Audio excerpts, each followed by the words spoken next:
Yo, what's up, Blue Copy? This is a full walkthrough of my attack team currently, kind of what I've experimented with so far, why I have the build that I do. So just starting real quickly, left-right, Ibarra I have set up with Typhon for the slash attack up, as well as the accuracy nodes. There's also some other nodes here that aren't really applicable to her, but that's okay. I like this Esper overall for those two reasons. I do have the Feeds Lucerne on her for the slash resistance, which she desperately needs, as well as the 16 Spirit. I think it's a good item overall. I am potentially thinking about swapping for the Alexandrite ring, but I haven't necessarily needed it so far. In many instances, I do have the accuracy book on instead to kind of make up for that. I do have difficulty with her using two buffs where she does move pretty quickly. We'll get to that soon though. Moving on to Charlotte, I have her set up for anti-dark, anti-light, and slash resistance with the Mithril armor, and I do like the elf cloak here as opposed to the defense bracer because although she does take some decent damage from it, it does wear off rather quickly as we were talking about earlier, but I do prefer her to have the crit evade here instead, which I think over the course of 4 or 5 attacks does equate to less damage taken overall than the one extra missile attack resistance. Zombie Mask also as well. I have the Limit Break disabled on her so that she will use 3 buffs before engaging the enemy.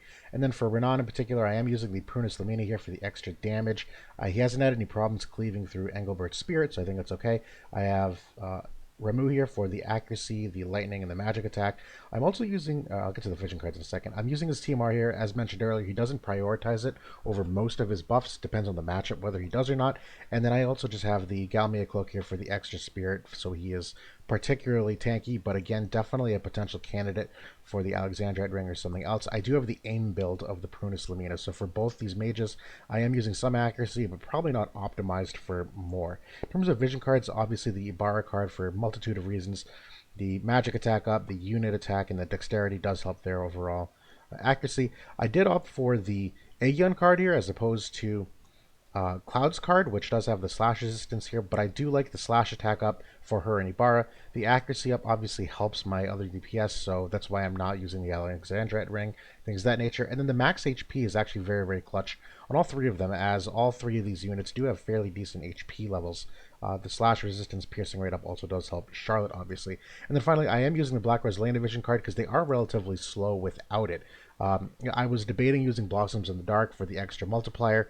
Doesn't really make a massive difference, quite honestly, but the extra agility does. If you'll notice right now when I have the Black Rosalina card on, Renan's agility is at 86, Charlotte's, I believe, is at 93, and then Ibarra's is at 96. If I take this off, and let's say I resub it with Blossoms in the Dark, that agility drops significantly, 78 agility on Ranan, which quite frankly I don't think is nearly fast enough to be competitive. Charlotte's at 84, which is okay, and then Ibarra's at 88, which is pretty decent. So yes, I am opting. I am very excited for Europa for the 8% agility boost there, but for now I will stick with the 15% of the Black Rose Elena Vision card, if I can find it again. Good lord. There it is. So in terms of the performance, I'm actually very happy with the way they perform so far. My biggest concern is Ibarra, quite honestly, where she, because of her extra agility and the way she moves some of her range, she doesn't always get her buffs off accordingly. In a perfect world, I would like her to use Fall of Mankind and then the Black Rosalina TMR, but quite honestly, she doesn't, depending upon if the tank is directly across from her or not. So if we're looking at the mock battles here going against our wall, what I do find is that when Ibarra is directly across from a tank, which it is flipped on this map, so technically slot 3 is directly across from her. So for instance, if she's directly across from Engelbert here, like in Ragnar's build, she will move straight ahead both times directly at him and will not use the Elena TMR. She will instead limit break him, which is okay, probably not optimal. I would prefer a slot 1 tank where I have had some better success, but I'll at least show you guys to see how the AI ends up working out. I think Ranan is super interesting here. I do have Charlotte in the second slot. I was debating first or third, but I really wasn't having any success with her in those slots. And Ibarra and Ranan moved kind of weird otherwise. So getting in here, I obviously am kind of skewed toward what direction the tank is in, depending on how Charlotte will move. Well, she'll move either right or left, depending upon where the enemy hate is. So there is some variety in the attack types, but for now, with any luck, what we should expect here is that Renan will actually pocket Charlotte from afar using a fair amount of his potential healing, which I like, and then he'll move in late in the fight. My concern is that Ibarra does tend to die because she does end up moving forward relatively quickly. I've tried bow tie, it wasn't great. So yeah, I think I might just leave as is, but you'll notice Charlotte here will move to the right. Engelbert's on the other side, but she'll move toward the Atlanta here, which I think is interesting. He'll use his magical shield always turn one. I've yet to find a way that he'll use any other than TMR. As you can see, Ibarra opting for the limit break instead of the Atlanta TMR, which is okay. Charlotte here, moving again, and Ranan will now use his haste. I believe I disabled one of the buffs on the Devout, which made sure that he uses that because I want him to. Ibarra here will smack Engelbert.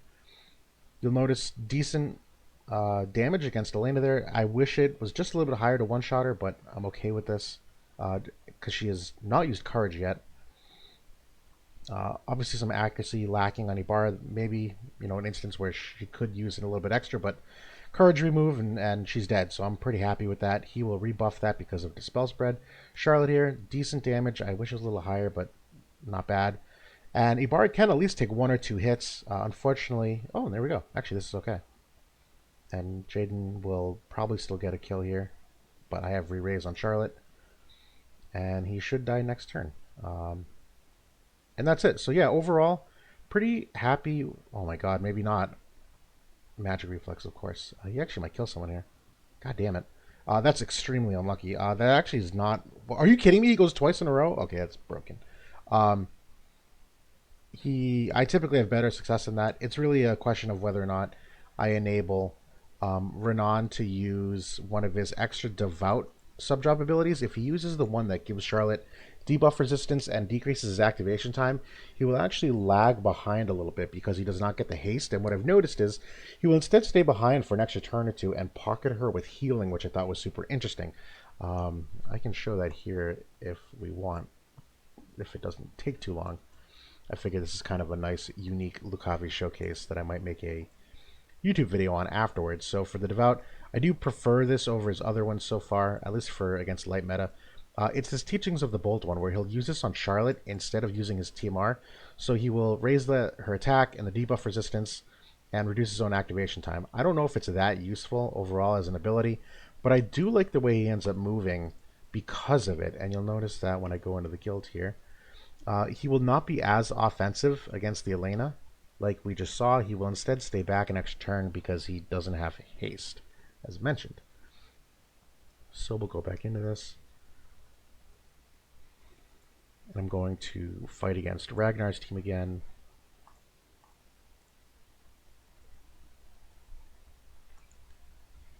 And yeah, I'm really debating on whether or not I want to slow Ibarra down. The problem with that is part of it is her passive, but that passive that gives her agility up, it's also her spirit penetration, and that's what I really don't want to lose. I don't want to lose that spirit penetration on her. So although she's probably a little fast for my liking, considering she gets ahead and quite often is in range of AoE with Charlotte, that's part of the reason why I opted for the cloak on her rather than an accessory that boosts accuracy, because I was finding she was dying too quick without the extra armor. She does have minus 5% slash resistance without it, so I don't like that. So you're going to notice much of the same initial movement here. Charlotte moves to the right for reasons that I'm still kind of confused about. I would think she'd move... Oh, I guess not. Elena's technically slot 1, which is where the hate is, now that I think about it. So Ibarra's going to come here. Fortunately, not as much damage to Engelbert. That's okay. So you'll notice here, yeah, Renan's going to use this buff instead, as opposed to his own TMR. The debuff resistance is kind of nice. I don't know if Light really needs it, because there's not a lot of debuffs, but Engelbert will die here. Re-raise. And as she continues to get attacked, see Jaden's going to come in here and do some stuff. Ranan will instead move here and start pocketing her, which I actually kind of like. That he's going to give her agility up. He's going to give her healing, attack up. There's basically just a whole bunch of buffs that I like investing in Charlotte with. So you'll see here, this is kind of why I'm like, on Ibarra. She's kind of too close. And without that armor, she's actually dead there. She dies anyway because of Jaden. But, yeah, I don't like that. So this fight ends up, I believe, being worse than the attack you just saw. But I actually like Renan's AI a little bit better here. Where, yeah, it kills both.